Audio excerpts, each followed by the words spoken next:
It's called Parent Connection, and this is kind of like one part of my of this book that I'm writing. Alice Keeler, who's a featured speaker out in the hallway, did any of you guys get to see her? So she's awesome, and we're working together to write this book called Ditch That Homework. And so it's kind of like focused on giving teachers strategies to reduce the reliance on homework, a way of making ourselves more efficient and effective so that we don't have to send stuff home and we can get the same results. That's kind of what the book is focused on. And as Alice and I have got into this book, we've started to realize that this is a real multifaceted thing, and one important side of it is the home factor. We thought this was something that we really need to rely on, in that you've probably seen it in your own classrooms, in your own schools, where the homes where education is a huge priority. Kids get more help that way, and it seems like that's where your high-achieving students come from. And the places where it's not so much, it's a lot harder for them. But if you can get those parents on board with what it is you want to do, if you want to make big changes, if you want to do less homework, if you want to do something different, if you've got that ally at home, oh my goodness, it's huge. Because otherwise, if they don't get it at home, if they don't get what you're doing, then you start to have the seeds of doubt that start to be sown, and you've got to kind of fight back against that. So the idea behind this is we've got a little bit of a framework in this book to how to have those conversations with parents if you want to make those big changes and those big ideas happen. So that's kind of what we're doing here. Now, before we get started, since we are in the ViewSonic booth, I wanted to show you real quick what it is that I get to present on. So this is a 70-inch interactive display, and so you can run a computer. This one's got a computer built into it. You can connect all sorts of different devices to it. It's got this little panel that you can use to annotate your screen. You can actually use like all 10 of your fingers. It's got like a 10-point touch, so you can color with almost all of them, and then save it directly with one touch to Google Drive, or save this picture to your device. So anyway, pretty cool thing. All right. So now that the bills are paid, let's get going.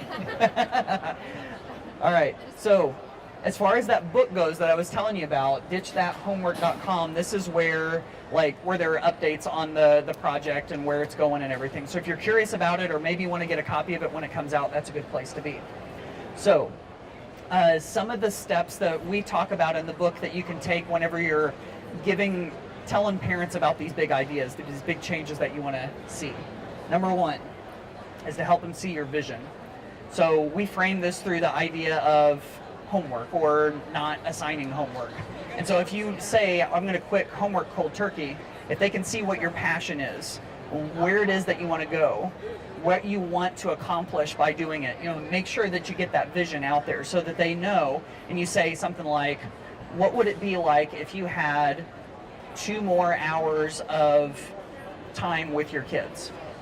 What would you be able to do with that? How would that change your life? So that's kind of like casting the vision. That's one important part of it. Share your heart. So this is like your own personal reasons for it. Because sometimes your excitement and your own passion about something, if you stick to just the facts or just the research or something like that, sometimes you totally miss out on this side of it. And if you can really show parents, I think, what it is that really drives you deep down in your heart, that's a big part of it. Use studies to support. So there's lots of research on, whatever changes it is. In our case, there's all sorts of stuff relating to homework that's out there. And so we might pull in 1 or 2 studies about why homework isn't as effective as you think, or, what are the best practices for using it, and that kind of thing. The problem with doing this, though, is that if you get too heavy on all of that, they start to drown in all of that. So it's like if you can pull out 1 or 2 main points and not totally beat them over the head with it, finding that happy balance is a good thing to do. So no matter what the big change is that you want to see, if you can do that, that's going to help, I think. Point to stories from class, or like some actual experience, things that have happened. So in your own personal life, if you can relate back to you as a student or as a teacher and say, we had this situation and this happened, and here's why it wasn't good, and if we had done this differently, if you can relay some of those details, that kind of brings it home and shows it to them. Give them time to talk. This is something that I've struggled with myself. If I've ever talked to parents about making changes, I'll give them all of my ideas and I'll throw all of these ideas at them. I might talk for like 10 minutes in a row. And afterwards I start to realize, you know what? After about 45 seconds of me talking, they quit listening to me. Because they've got this internal dialogue going in their mind and they're not even listening. All that stuff I'm throwing out there isn't even going in because they're thinking, oh, this is an awful idea. Oh, well, I'm worried about X and Y and Z. And so if they start to think that, it doesn't matter what I've said for those last 9 minutes, right? So giving parents time to talk is good, and then don't overdo it. I always feel like, you know, in my situation, if I talk to parents for 10 minutes about this idea, when really all I needed to do was give them 3 minutes and then give them time to ask me questions, that's a good way to go about it too.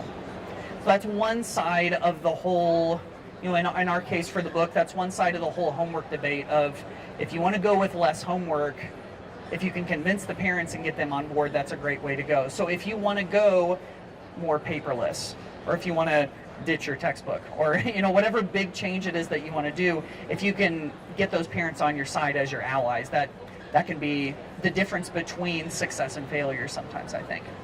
Okay, one more thing I wanted to show you and then we're going to wrap up. This is different from the book that you all have in your hands. This is a free ebook I have available on my website. It's called 101 Practical Ways to Ditch That Textbook. I'm always looking for ideas to use, you know, technology, creativity, innovation in the classroom. This is just a huge brainstorm of those ideas with links to articles, screenshots, I mean, just all sorts of good stuff like that. So it's available for free. If you go to ditchthattextbook.com/ebook, you stick in your email address there and it'll email it right into your inbox and you can go just check it out from anywhere. So, all right. Questions, thoughts, reactions to any of that? All right, you guys are good. Thank you so much for hanging out. If you've been here for the presentation, make sure you get a copy of the book. You get that for free. If you want me to sign it, I'm happy to do that. And have a great rest of your conference. Thanks so much for coming.